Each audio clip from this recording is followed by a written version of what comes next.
So welcome to the live streaming कह सकते हैं या कुछ भी।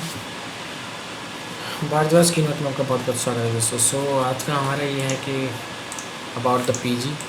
तो बेसिकली पीजी की एंट्रेंस एग्ज़ाम हम अपने बैचलर कंप्लीट होने के बाद देते हैं, जिसमें हमको मास्टर डिग्री करनी होती है बेसिकली।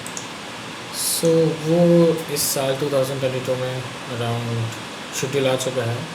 अगस्त में फॉर्म भरे जाएंगे और सितंबर स्टार्टिंग फर्स्ट या सेकंड वीक में एग्ज़ाम्स होंगे। और इसकी रिज़ल्ट एंड काउंसलिंग की डेट अभी कोई फिक्स की नहीं है, दैट्स व्हाई। तो बेसिक जो मेन हमें पढ़ना है, तो मैं बस इतना ही कहूँगा कि अगर आप ऑनलाइन क्लासेस ज्वाइन किए हैं तो वेल एंड गुड, अच्छी बात है ऑनलाइन क्लासेस में। और अगर नहीं की तो मैं आपको सजेशन देता हूँ कि मैग्नम ओपस करके प्ले स्टोर पे भी एप्लीकेशन आ चुकी है, अवेलेबल आ चुकी है। और डिस्क्रिप्शन में मैग्नम ओपस के बारे में दिया हुआ है कॉन्टैक्ट नंबर और पीजी की प्रिपरेशन कैसे की जाएगी, उसमें सारी शेड्यूल टाइप टू टाइप उसमें सारे सब्जेक्ट के बताए गए हैं। सो मैग्नम ओपस को मैं यहाँ पे प्रेफर करता हूँ for further preparation for PG entrance exam. Best है मेरे हिसाब से अब तक। और एप्लीकेशन भी आ गई है प्ले स्टोर में, सो जाइए आप डाउनलोड कर सकते हैं। मैग्नम ओपस लिखेंगे तो अवेलेबल आ जाएगा आपके पास। और लिंक डिस्क्रिप्शन में दी हुई है, कॉन्टैक्ट नंबर दिया हुआ है, प्ले स्टोर की एप्लीकेशन की लिंक दी हुई है। और यहाँ तक तो मैंने यूट्यूब की जो मेन लिंक है मैग्नम ओपस की, वो मैंने डिस्क्रिप्शन में डाल दी है, तो आप जाके वहाँ पे देख सकते हैं। सो चलिए, मैंने भी मैग्नम ओपस से ही बेसिकली तैयारी की थी। और मैं आपको सजेस्ट करना चाहूँगा कि अगर आप ऑफलाइन तैयारी कर रहे हैं तो सारे सब्जेक्ट के साथ साथ आपको ये कुछ किताबें हैं, like Kaizen 2 volume 2 is good for preparation for PG entrance exam, और बहुत अच्छी है मेरे हिसाब से। This is a good book. And second one is the success volume 1, this is also 4th edition revise and enlarge. तो मेरे हिसाब से ये भी बहुत सही है।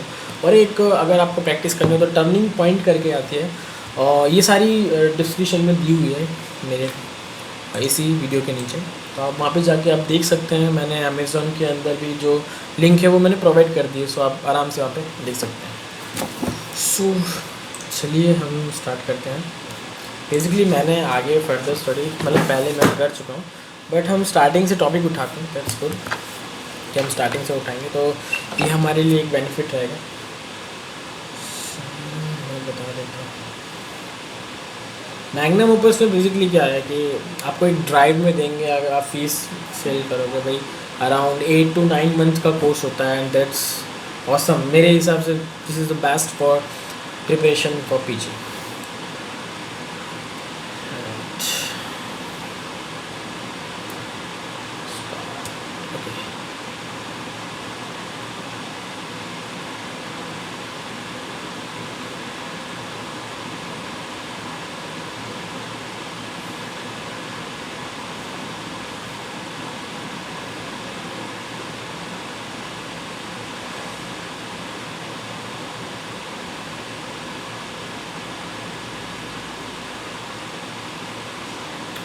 तो अब तक मैं आपको बता देता हूँ कि सारे मैग्नम ओपस में सारे सब्जेक्ट के आपको लेक्चर्स अवेलेबल हो जाते हैं, जिससे आपको बहुत बेनिफिट इजीली पड़ता है।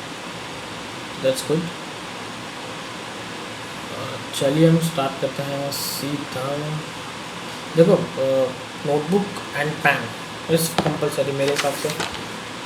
प्लीज़ जब भी आप पढ़ाई करिए तो लेके बैठिए। देखो, मैं बता देता हूँ कि जो AIP चैट का सिलेबस जो है बेसिकली, और आपको बुक अराउंड इतनी मोटी तो बना के चलो, क्योंकि मैंने भी अपने इसी बुक से मैं प्रिपेयर कर रहा हूँ। तो दैट्स फाइन। सो मैं सिलेबस बता देता हूँ। लाइक AIP का सिलेबस जो है वो टोटली BHMS का आता है, मतलब anatomy, physiology, biochemistry, Organon of medicine, philosophy and psychology, homeopathic pharmacy, materia medica and therapeutics, pathology and microbiology, forensic medicine and toxicology, practice of medicine, surgery and obstetrics, gynec and community medicine। तो ये चीज़ आपको आएगी। और मैं बता देता हूँ कि all India Ayush post graduate entrance test, जिसे हम बोलते हैं AIAPGET, मतलब PG एंट्रेंस टेस्ट बोल सकते हैं, जो कि conducted NTA national testing agency से ही होता है बेसिकली, जो कि हम MD MS या PG डिप्लोमा के लिए कर सकते हैं। बेसिकली MS आयुर्वेद के लिए हो चुका है, मतलब हमारे लिए तो था ही नहीं, होम्योपैथी वालों के लिए, मतलब सिर्फ MD के बाद कुछ स्कोप है या नहीं पता नहीं।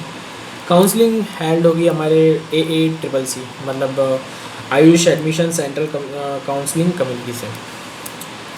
और आयुष का फुल फॉर्म बता देता हूँ। सब बोलते हैं कि कुछ लोग नहीं जानते कि आयुष का फुल फॉर्म क्या है, बेसिकली आयुष का फुल फॉर्म क्या है। तो आयुष का full form Ayurveda, yoga and naturopathy, यूनानी सिद्धि एंड होम्योपैथी, AYUSH, आयुष। तो आपको ये पता होना चाहिए बेसिकली क्या है। कभी कभार एंट्रेंस में ऐसे क्वेश्चन पुटअप हो जाते हैं, हमको इतना इजी हम लिटरली छोड़ देते हैं और हम एंट्रेंस में पहुंच जाते हैं। एब्रिविएशंस थोड़ा याद रखने पड़ेंगे आपको। Abbreviations is must be important for entrance exam, क्योंकि एक मतलब एक MCQ टाइप आएंगे तो एब्रिविएशन इज़ बहुत ज़रूरी है। तो AIPZ का आपको पता है कि all India Ayush post graduate entrance test. Next AIIA, all India institute of Ayurveda. AIIH मतलब all India institute of homoeopathy. GOI government of India. MOA ministry of Ayush. CCIM central counselling of Indian medicine. CCH central counselling of homoeopathy. NTA national testing agency. TCA test centre administrator. MCQ पता ही होगा भाई, multiple choice question. और यहाँ पे कुछ abbreviations ऐसे हैं जो हमारी डिग्री से रिलेटेड है, लाइक MBBS, BHMS, BAMS। कुछ लोग बोलते हैं कि MBBS का फुल फॉर्म ही कुछ लोगों को पता नहीं, तो मैं बता देता हूँ कि MBBS का फुल फॉर्म है bachelor of medicine and bachelor of surgery. ठीक है, तो ये थोड़ा देख लेना। BAMS का bachelor of Ayurvedic medicine and surgery. BHMS का bachelor of homeopathic medicine and surgery. BUMS का बैचलर ऑफ यूनानी medicine and surgery. BSMS bachelor of सिद्धा मेडिसिन एंड सर्जरी। तो ये कुछ इतने आपको एब्रिविएशंस थोड़े से दिमाग में आपको बिठाने पड़ेंगे, बिकॉज एग्ज़ाम में कुछ भरोसा नहीं है, दैट्स वाई। तो उसका थोड़ा ध्यान रखिए। नेक्स्ट, तो पहला हम एनाटॉमी लेके चलेंगे। Basically anatomy is a good subject मेरे हिसाब से। मैं जितना मानता हूँ कि एनाटॉमी बेसिक सब्जेक्ट है। बेसिक सब्जेक्ट आपको अगर नहीं हुआ तो कोई मतलब नहीं है, तो बेसिक सब्जेक्ट तो आपको करना पड़ेगा। इसमें एनाटॉमी में आप जानते हो कि अपर लिम्ब है, लोअर लिम्ब है, एब्डोमेन एंड पेल्विस है, हेड एंड नेक है, ब्रेन है। ये टोटल 6 बुक है। बट अब ऐसा हो गया है कि कुछ पार्ट्स को अलग अलग कर दिया है, जो कि मैं फर्दर आपको बताऊंगा बाद में। सो एनाटॉमी में पहली चीज़, एनाटॉमी एक ऐसा सब्जेक्ट है ना कि आपको pen, pencil and book, sketch book, atlas, BDC या फिर आप जो भी पढ़ते हैं, वो आपको इतनी सारी चीज़ें लेके बैठनी पड़ेगी। और एनाटॉमी हम स्टार्ट कुछ ऐसे लेंगे जो मेन टॉपिक है वो हम क्लियर आउट करेंगे पहले, और जो हमको लगता है कि मेन चीज़ हमको पढ़नी चाहिए, जो मेन एग्ज़ाम के पर्पज़ के साथ साथ आपको नॉलेजेबल भी होनी चाहिए कि हाँ ये हमको नॉलेज इतनी होनी चाहिए। लाइक कुछ ऐसी चीज़ें हैं लाइक कि about the bones, sacral bones and spinous bones, ये सारी चीज़ें आपको पता होनी चाहिए कि स्पाइनल नर्व्स कौन सी है, 12 या फिर 31 पेयर्स ऑफ। तो ये कुछ चीज़ें होती हैं जो आपको पता चलनी चाहिए कि लाइक मेन जो स्ट्रक्चर ऑफ द एक्सिला है वो क्या होना चाहिए, पैक्टल पैक्सिस मेन चीज़ क्या होनी चाहिए। ठीक है, थॉरैक्स से रिलेटेड सारी चीज़ें पता होनी चाहिए। Comparisons of upper and lower limbs वो बहुत इंपॉर्टेंट है, कभी कभार पूछते हैं। और कुछ ऐसे हैं जो रीजन हैं लाइक ग्लूटल रीजन का पार्ट हो गया, या फिर हम आर्चिस ऑफ फुट जो कभी बहुत पूछा जाता है एग्ज़ाम में, BHMS के first year. And abdomen pelvis में भी काफ़ी जो अच्छे टॉपिक्स हैं, हेड नेक में भी है, ब्रेन में भी। तो ये हमको बस एक थोड़ा थोड़ा हमको पढ़ना है जो मेन आने वाले हैं एग्ज़ाम में। और हर एक सब्जेक्ट में ऐसा नहीं है कि एक ही सब्जेक्ट में, हर एक सब्जेक्ट में। तो आज का जो हम मेन टॉपिक उठाएंगे वो first anatomy lower limb part 1 कह सकते हैं, नी जॉइंट। तो आपको फर्स्ट ऑफ ऑल ना नी जॉइंट के बारे में पता होना चाहिए। What is the knee joint, कहाँ होता है, लोअर लिम्ब में होता है, नी जॉइंट किसके बीच में होता है। पहली चीज़ आपको ये पता होनी चाहिए कि नी जॉइंट कि भाई क्या बोलते हैं, टिबिया फिबुला और फीमर के बीचों बीच होता है। तो ये चीज़ आपको पता होनी चाहिए कि नी जॉइंट कहाँ होता है। Okay, so first of all हमारा जो फर्स्ट रहेगा नी जॉइंट में, how is the knee stabilised. तो कैसे स्टेबलाइज होती है। So the knee stabilise with the help of ligament. First of all ligament के बिना कोई भी, मेरे को लगता नहीं है कि कोई भी चीज़ स्टेबल रहेगी, मतलब हमेशा बैंड हो जाएगी। लिगामेंट अगर बोन के अंदर रहेगा, बोन के बीचों बीच रहेगा, तो मेरे हिसाब से कोई भी चीज़ स्टेबल रह सकती है। कि लाइक कुछ भी आप ले लो, जैसे कि अगर आप ये बोतल ले ले हो तो ठीक है, बोतल में अगर आप इसके बिना, लाइक ये है, ठीक है, ये समझ लीजिए लिगामेंट है। अगर ये टिकेगा नहीं इसके बीच में, ये चीज़, ये बोन है, ये बोन है, ठीक है, ये हमारी नी बोन है, हम ले लेते हैं इसको, और ये टिबिया फिबुला ले लेते हैं। इसके बीच में जो ये आ रहा है, ठीक है, ये बोलते हैं, ये लिगामेंट समझ लीजिए। अगर ये लिगामेंट नहीं होगा तो ये सीधा अंदर चला जाएगा। ये जो पोर्शन है ये लिगामेंट का काम करता है कि हाँ ये स्टेबल रहता है। तो दिस इज़ कि लिगामेंट रहेगा तो स्टेबिलिटी रहेगी। सो टोटल लिगामेंट 2 होते हैं, लाइक ACL एंड PCL। अब मैं आपको बताता हूँ कि दिस इज़ अ बोन। हम ये समझ लेते हैं कि एक टाइप का बोन है, ठीक है। ACL and PCL, like ACL is the anterior cruciate ligament and PCL means posterior cruciate ligament. Posterior side में लिगामेंट होगा और एंटीरियर साइड में लिगामेंट होगा। तो ACL यहाँ पर कुछ इस टाइप से आएगा, ये एंटीरियर सरफेस हम इस तरफ ले लेते हैं, and posterior surface this one कुछ इस साइड से आएगा, ठीक है। मैं ब्लैक में, तो this one is the anterior, ये हमारा एंटीरियर हो गया। Anterior, posterior, superior, inferior, major, lateral, ठीक है, ये आपको डायरेक्शंस पता होनी चाहिए। तो this one is the anterior cruciate ligament, ये आपको पता होना चाहिए कि एंटीरियर क्रूशिएट लिगामेंट है, और ये होगा हमारा पोस्टीरियर क्रूशिएट लिगामेंट, जिसकी वजह से ये दोनों साथ में रहते हैं तो ये स्टेबल रहते हैं। आप देख सकते हो कि अगर ये साथ में रहेंगे, ऐसे अगर हम रखते हैं, अच्छा ठीक है, इसको मैं दबा के ऐसे रख, तो ये स्टेबल रहेगा। ये लिगामेंट हमेशा किसी चीज़ को पकड़ के रखता है, या कह सकते हैं कि जैसे सीमेंट का काम करता है। सीमेंट जैसे ईंटों के बीच में लगाते हैं तो वो एकदम स्टेबल रहती है, तो उसी टाइप से ये सीमेंट का काम कर सकते हैं, या फिर कह सकते हैं कि ये किसी चीज़ को पकड़ के रखता है। सो एंटीरियर क्रूशिएट लिगामेंट और पोस्टीरियर क्रूशिएट लिगामेंट 2 लिगामेंट होते हैं। क्रूशिएट मीन्स क्या होता है, क्रूशिएट मीन्स क्रॉसिंग ओवर या क्रॉस शेप। क्रॉसिंग ओवर मतलब किसी चीज़ को क्रॉस करके उसके ऊपर से ऐसे बांध देती है, लाइक दिस वन। अगर ये मैं बोलूँ कि भाई ये हमारा है, तो इसको ऐसे ऊपर से ये क्रॉस ओवर करके बांध देगी ऐसे, ठीक है।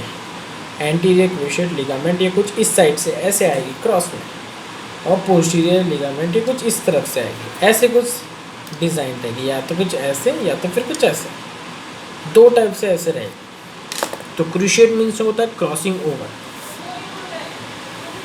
अब जैसे कि ACL, तो हमारा ACL कहाँ से स्टार्ट होता है हमको पता होना चाहिए कि वेयर ACL इज़ ओरिजिनेटेड। तो it starts from the intercondylar area of the tibia. तो टिबिया का इंटरकॉर्डिलर एरिया से to the medial border of lateral condyle of the femur. कहाँ से कहाँ तक? तो ये starts from the intercondylar area of tibia से लेकर medial border of lateral condyle of femur, means it's goes to the lateral side. मतलब हम जो कह रहे थे तो ये कुछ इस साइड से होगा। हम इसको समझ लेते हैं, ये हमारा हो गया एंटीरियर, पोस्टीरियर, मीडियल और लेटरल। तो ये लेटरल साइड जा रहा है, तो हम कुछ इस साइड से बनाएंगे डायग्राम। ये मीडियल है, ये लेटरल है, तो इट्स इंटरकॉर्डिलर टिबिया। मतलब टिबिया नीचे है और फीमर ऊपर है। तो ये यहाँ से स्टार्ट होती होती ऊपर जा रही है। हम इसको हम कह सकते हैं कि एक टाइप से हम इमेजिनेशन कर रहे हैं। तो टिबिया से स्टार्ट होते होते intercondylar area of the tibia starts to the medial border of the lateral corner of the femur. ठीक है, मतलब lateral corner of the area मतलब मीडियल बॉर्डर, मतलब लाइक लेटरल साइड में है बट उसके अंदर की साइड में मीडियल। ठीक है, एक बात बता देता हूँ, मीडियल बॉर्डर मतलब अंदर साइड में, मीडियल लेटरल। ओके, आपको डायग्राम्स पता होनी चाहिए कि डायग्राम्स कैसे बनने चाहिए, कैसे नहीं बनने चाहिए, तो ये चीज़ का थोड़ा ध्यान रखना पड़ेगा। ठीक है, नेक्स्ट PCL। तो PCL means posterior cruciate ligament. It starts from the intercondylar area of the tibia to the lateral border of the medial corner of the femur. उसमें अपोजिट होगा बस। ACL and popliteal muscle attachment की अगर बात करी जाए, हम attachment की यहाँ पे बात करते हैं, तो basically ACL PCL both are the intra capsular, मतलब इनसाइड कैप्सूल होती है अगर देखा जाए तो। And extra synovial, this ligaments are outside the synovial membrane. तो ये जो लिगामेंट है वो आउटसाइड द साइनोवियल मेम्ब्रेन में है। नेक्स्ट कुछ डायग्राम्स हैं मैं बनाना चाहूँगा, लाइक डायग्राम्स किस साइड से है मैं आपको बता देता हूँ। लाइक वी शुड ड्रॉ, और ड्रॉ करके मैं बताता हूँ।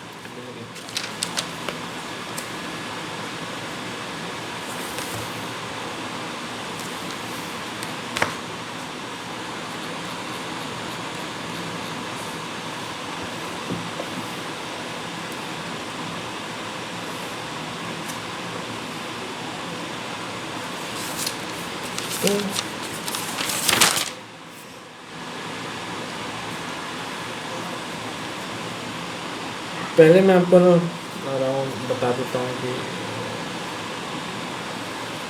डायग्राम ड्रॉ करके अबाउट कि ACL कैसे अपनी इंसर्शन और ओरिजिन कहाँ से हो रहा है कहाँ से नहीं हो रहा है मैं आपको बता देता हूँ, जिससे आपको प्रॉब्लम।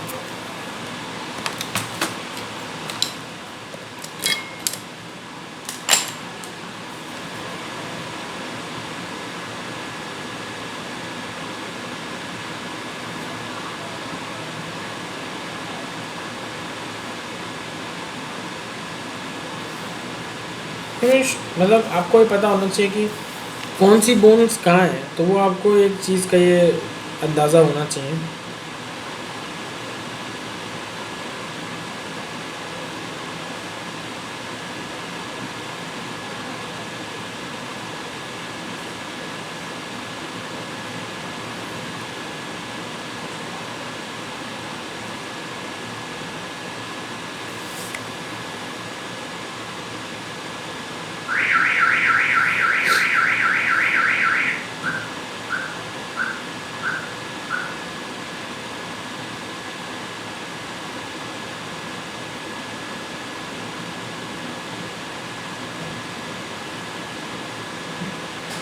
ओके,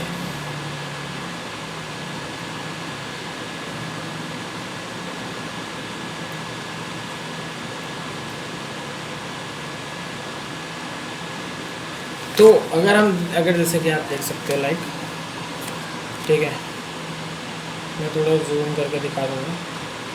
सो इसमें आपको दिख रहा होगा, तो दिस इज़ द फीमर। आपको पहले एक चीज़ बता दें कि this is the femur, this is the tibia and this is the fibula. तो मैं यहाँ पे लिख देता हूँ पहले femur, tibia, fibula.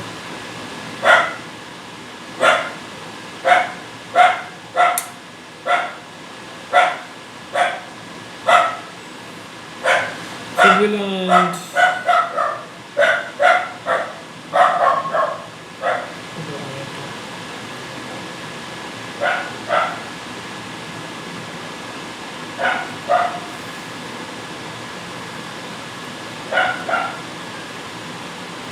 I draw this diagram.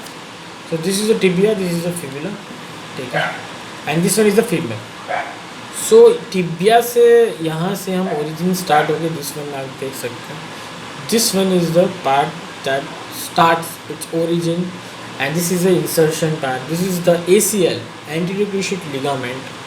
ठीक है, तो ACL start from the intercondylar area of the tibia. ये टिबिया है, ये इंटरकॉन्डिलर एरिया है. This is the part of the intercondylar. This is the membrane कह सकते हैं एक टाइप से. ठीक है, and this is the gap.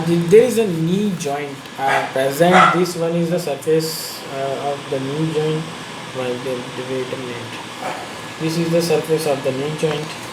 This is the knee joint surface. Situation of the patella. यहाँ पे आपका पटेला आएगा, तो ये पटेला मैं यहाँ से हटा देता हूँ. ओके, पटेला क्योंकि एंटीरियर क्रूशियल लिगामेंट का यहाँ पे क्लीन अप दिखना चाहिए.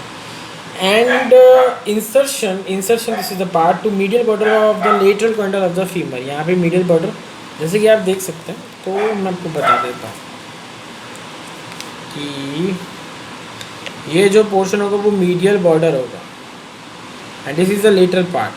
Okay, मेरे को मैं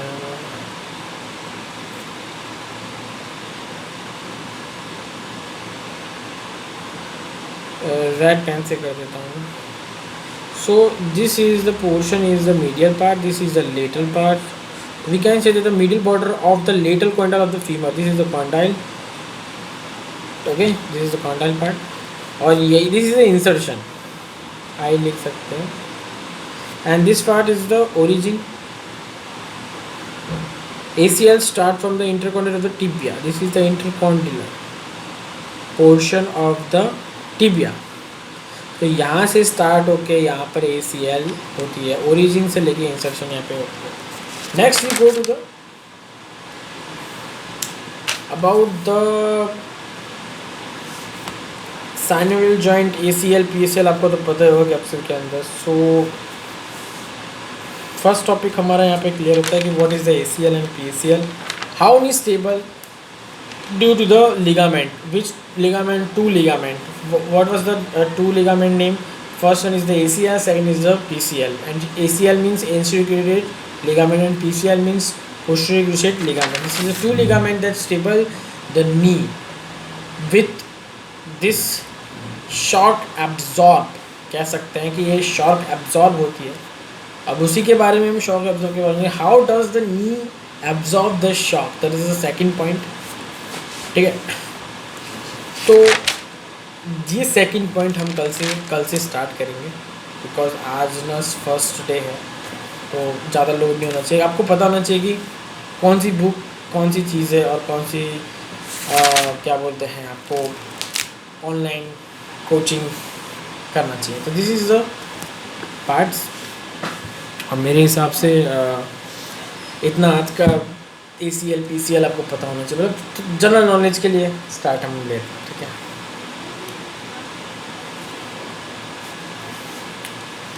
कल से अगेन हम फिर स्टार्ट करेंगे. आज के लिए शायद इतना ही काफ़ी है मेरे से.